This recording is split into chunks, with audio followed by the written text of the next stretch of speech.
आज की इस क्लास में हम बात करेंगे मैट्राइसिस की। ठीक है, इसकी 2 वीडियो लेक्चर हम कंप्लीट कर चुके हैं। नेक्स्ट आज बात करेंगे हम इस पर। तो सबसे पहले हम इसमें पढ़ने वाले हैं determinant of A square matrix.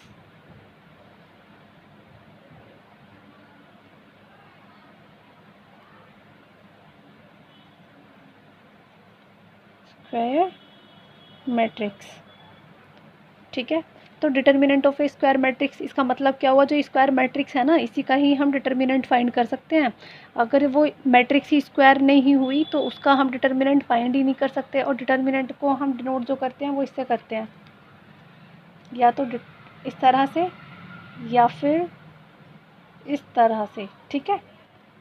तो यहाँ पे एक हमें मैट्रिक्स दिया हुआ है, मान लेते हैं कोई एग्जांपल लेते हैं, let A is equal to कोई भी मैट्रिक्स ले लेते हैं 1 2 3 2 1 0। तो हमें इसका डिटर्मिनेंट फाइंड करना है, तो किस तरह से करेंगे, इसको हमें एक्सपेंड करना होता है। एक्सपेंडिंग अलोंग, या तो कोई रो ले लेते हैं ये वाली, या ये किसी भी रो के अकॉर्डिंग एक्सपेंड कर लेंगे। तो अगर हम फर्स्ट रो के अकॉर्डिंग एक्सपेंड करेंगे तो इसको हम प्लस माइनस प्लस इस तरह से लेते हैं ना, तो हम इसको फर्स्ट रो के अकॉर्डिंग एक्सपेंड करेंगे। तो लिख देते हैं यहाँ एक्सपेंडिंग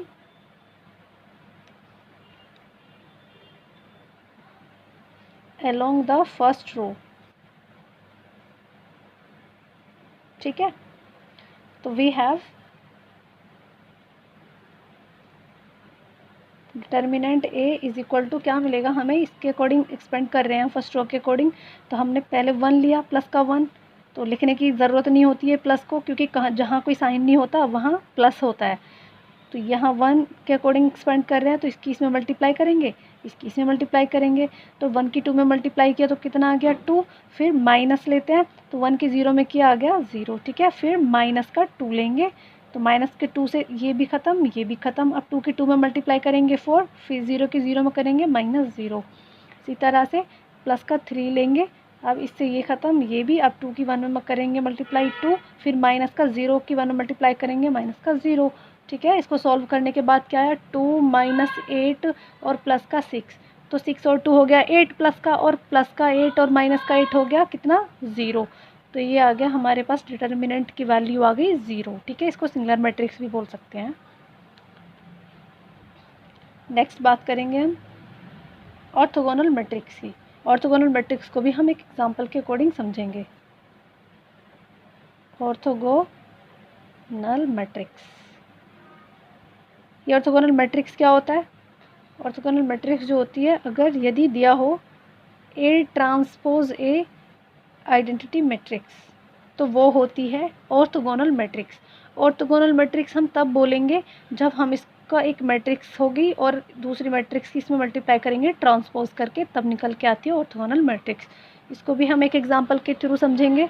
एक एग्जांपल लेते हैं, लेट ए मैट्रिक्स, ठीक है। तो एक मैट्रिक्स लिया हमने, cos theta sine theta minus sine theta और कोस थीटा, ठीक है। तो इसका हम पहले ट्रांसपोज करेंगे। ट्रांसपोज करना आप सभी को आता है, हम लास्ट वीडियो लेक्चर में कर चुके हैं उसको। रो को हम कॉलम बनाएंगे, ठीक है। अब इस रो को कॉलम बनाएंगे, ठीक है। ये हमने किया इसको ट्रांसपोज। अब हम इसकी दोनों की मल्टीप्लाई करेंगे, हमारे पास ट्रांसपोज ए भी है और ए भी है।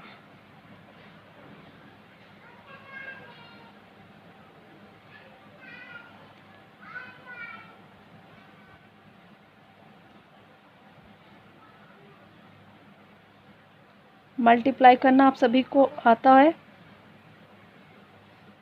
और आप सभी को पता भी होगा कि मल्टीप्लाई करने के लिए किन किन कंडीशंस का होना मस्ट है, ठीक है। तो इसकी हम फर्स्ट रो की मल्टीप्लाई करेंगे इन दोनों कॉलम्स में, इसी तरह आगे भी ऐसे ही करेंगे। कोस थीटा की मल्टीप्लाई कोस थीटा में किया तो कोस स्क्वायर थीटा हो गया, माइनस साइन थीटा की माइनस साइन थीटा में किया तो प्लस का साइन स्क्वायर थीटा हो गया। इसी तरह अब इसकी से मल्टीप्लाई करेंगे, कोस थीटा की साइन थीटा में करेंगे तो cos theta into sine theta.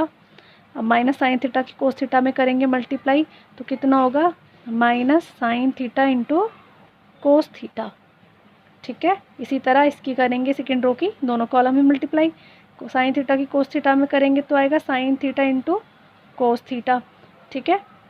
और कोस थीटा की इसमें मल्टीप्लाई करेंगे तो कितना आएगा, माइनस का cos theta into sine theta. अब इसकी मल्टीप्लाई करेंगे, इसमें कितना आएगा, sine square theta minus, sorry ये होगा प्लस, कोस थीटा की मल्टीप्लाई करेंगे तो कोस स्क्वायर थीटा। ठीक है, और अब ये क्या होगा, यहाँ पे इसकी वैल्यू हो जाएगी 1 और ये कैंसिल हो जाएगा क्योंकि ये cos theta into sine theta cancel, इस तरह ये भी कैंसिल। इसकी वैल्यू क्या होती है, sine square theta plus cos square theta की वैल्यू होती है 1। तो ये मिल गया हमें आइडेंटिटी मैट्रिक्स, कौन से ऑर्डर में, सेकंड ऑर्डर में। ठीक है, तो यही हमें प्रूफ करना था कि A transpose A is equal to I, या आइडेंटिटी मैट्रिक्स। तो यही होती है ऑर्थोगोनल मैट्रिक्स। ठीक है, नेक्स्ट बात करेंगे हम कॉन्जुगेट ऑफ ए मैट्रिक्स की। ठीक है, जो कॉन्जुगेट ऑफ ए मैट्रिक्स है तो ये क्वेश्चंस में भी यूज़ होता है, इसीलिए इसको ध्यान से समझिएगा। यूज़ तो सभी का होता है, सभी को ध्यान से पढ़ना, लेकिन स्पेशली ये है कि इसको मैट्रिक्स में चेंज करना पड़ता है, तो कहीं कहीं ऐसा होता है कि मिस्टेक हो जाती है, इसलिए इसको ध्यान से पढ़िएगा कि कॉन्जुगेट ऑफ ए मैट्रिक्स होता क्या है।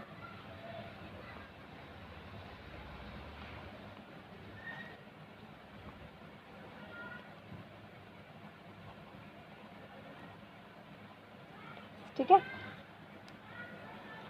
ये सबसे पहले देखिएगा, इफ़ यदि I इज इक्वल टू कितना है, I की वैल्यू जो होती है -1 होती है। ठीक है, तो यहाँ पे हम z बराबर लेंगे या z इज इक्वल टू लेंगे x प्लस आई वाई। तो यहाँ जो ये z is equal to x plus i y है, तो z क्या है, यहाँ पे z है कॉम्प्लेक्स नंबर, और यहाँ पे जो एक्स वाई है ये है रियल नंबर। तो इसको लिख सकते हैं हम z is equal to x plus i y is called a complex number. ठीक है, वेयर एक्स कोमा वाई क्या हुआ यहाँ पे, ये दोनों जो हैं ये है रियल नंबर।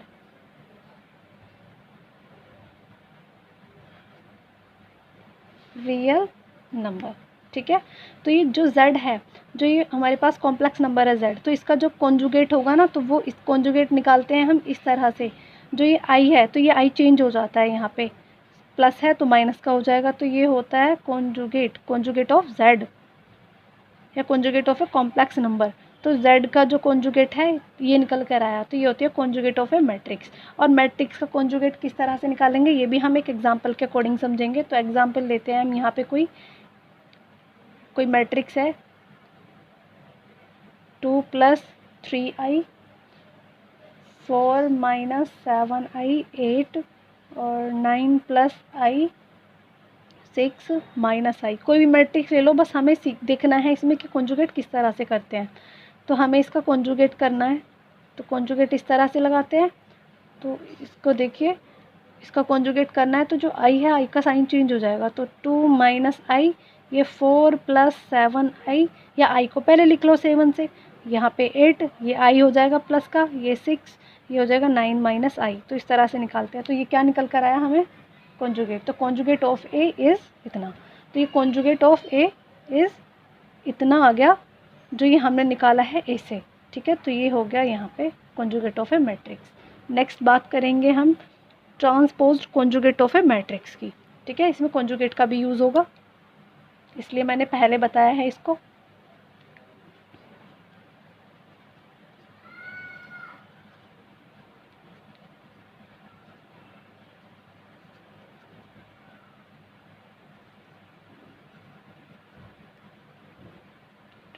ठीक है, तो इसको जो हम डिनोट करते हैं वो इस तरह से करते हैं। ठीक है, तो ये जो होता है e की पावर थीटा, तो ये जो होता है इसको अगर हम ओपन करके लिखें तो ये होता है इस तरह से, या फिर इस तरह से। बात एक ही है, या तो इसका पहले कॉन्जुगेट कर लो फिर इसका ट्रांसपोज कर लो, या पहले ट्रांसपोज कर लो फिर कॉन्जुगेट कर लो। तो फिर ये जो निकल कर आता है वो यही आता है, transpose conjugate of A matrix. ठीक है, तो इस पर हम एक क्वेश्चन लेते हैं। सबसे पहले इसमें एक बात और समझिएगा, हमारे पास एक मैट्रिक्स दिया है, उस मैट्रिक्स के सभी एलिमेंटों को मैंने A I J से डिनोट कर लिया है। और इसका जो ऑर्डर है m/n का ऑर्डर है। तो जब हम इस मैट्रिक्स को हम ट्रांसपोज करने के बाद और इसका कॉन्जुगेट करने के बाद जो भी मैट्रिक्स निकल कर आएगी उसका ऑर्डर भी चेंज हो जाएगा और उसके एलिमेंट भी चेंज हो जाएंगे। तो मैं इसको दूसरी मैट्रिक्स भी मान लेती हूँ, या फिर हम इसका जो ट्रांसपोज या कॉन्जुगेट करने के बाद जो भी निकल कर आया वो यही तो निकल कर आएगा, इसको हम मानेंगे। तो इसके जो सारे एलिमेंट है वो चेंज हो जाएंगे, ठीक है, और इसका ऑर्डर भी चेंज हो जाएगा इस तरह से, ठीक है। इस समझ में आएगा, हम बात करेंगे पहले एग्जांपल लेकर, तब समझ आएगा ये पूरी तरह से। एग्जांपल लेते हैं कोई, यहीं पे लेते हैं let a is equal to, यहाँ पे हमने कोई एग्जांपल लिया इस तरह से 1 + 2i 2 - 3i 3 + 4i 4 - 5i, ठीक है, 5 + 6i 6 - 7i 8 7 8i 7, ठीक है। ये हमने मैट्रिक्स लिया है। तो इसका सबसे पहले आप ट्रांसपोज कर लें या फिर इसका कॉन्जुगेट कर लें, आएगा वही, ठीक है। तो इसको हम यहाँ से बात करते हैं, यहाँ पे करेंगे इसको सॉल्व, ठीक है। यहाँ देखते हैं, देखो इस तरह से करना इसको। सबसे पहले हम इसका ट्रांसपोज करेंगे, तो इसको ट्रांसपोज करने के लिए रो को कॉलम बनाएंगे,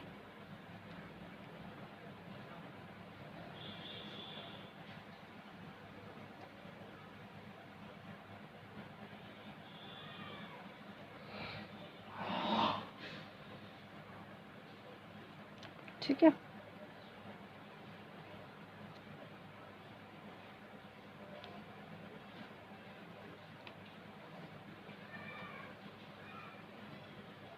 अब इसका हम कॉन्जुगेट करेंगे। तो कॉन्जुगेट किस तरह से करते हैं, आई का साइन चेंज हो जाता है, 1 - 2i 4 + 5i 8 2 + 3i 5 - 6i 7 - 8i और 3 - 4i 6 + 7i और यहाँ पे हो गया 7। तो ये निकल कर आया ट्रांसपोज।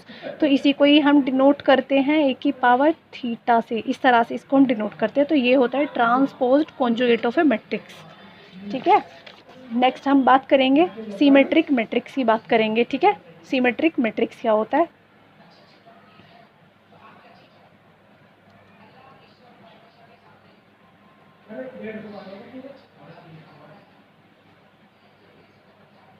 सिमेट्रिक मैट्रिक्स किसे कहते हैं, इसके हम एक डेफिनेशन देख लेते हैं।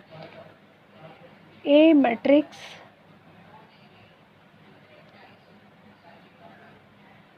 A is said to be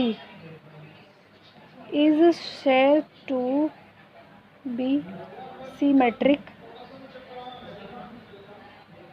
matrix if A transpose is equal to A। तो यही होती है सिमेट्रिक मैट्रिक्स। अगर हम किसी भी मैट्रिक्स का ट्रांसपोज कर दें तो वो ट्रांसपोज करने के बाद वापस से वही मैट्रिक्स आती है, तो उसी को बोलते हैं हम सिमेट्रिक मैट्रिक्स, ठीक है। तो इसका भी हम एक एग्जांपल लेते हैं।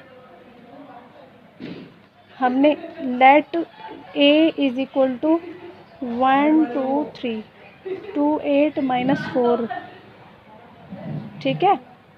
तो इसका हमने ट्रांसपोज किया 1 2 3 2 8 - 4 -4 5, ठीक है। अब ये देखिए वापस से हमें यही मिला है या नहीं मिला है, क्योंकि A transpose is equal to A, तो यही तो होता है सिमेट्रिक मैट्रिक्स। ट्रांसपोज करने के बाद देखिए हमें वापस वही मैट्रिक्स मिली है या नहीं मिली है, चेक करिएगा।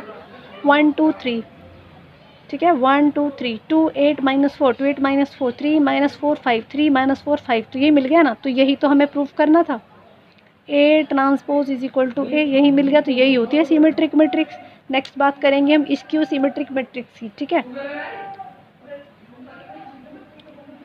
स्क्यू सिमेट्रिक मैट्रिक्स ठीक है। तो इसकी सिमेट्रिक मैट्रिक्स क्या होता है, वो जो होता है इसको, इसकी डेफिनेशन भी यही होती है कि a matrix A is said to be symmetric, इसकी सिमेट्रिक मैट्रिक्स इफ़ यदि यहाँ पे ए ट्रांसपोज आ जाए माइनस ए, तो ये होती है इसकी सिमेट्रिक मैट्रिक्स। तो इसको भी हम एक एग्जांपल के थ्रू समझेंगे। एग्जांपल लेते हैं कोई, लेट ए, लेट क्यों करते हैं, क्योंकि हम कोई एग्जांपल ले रहे हैं, मान रहे हैं कि इतना मैट्रिक्स ए बराबर इतना हो गया, 0 2 -1 -2 0 -6 1 6 0। ठीक है। तो इसका हमने पहले ट्रांसपोज किया, तो इसको हमने ट्रांसपोज किया तो क्या लिखा हमने, इसको रो को कॉलम बनाया।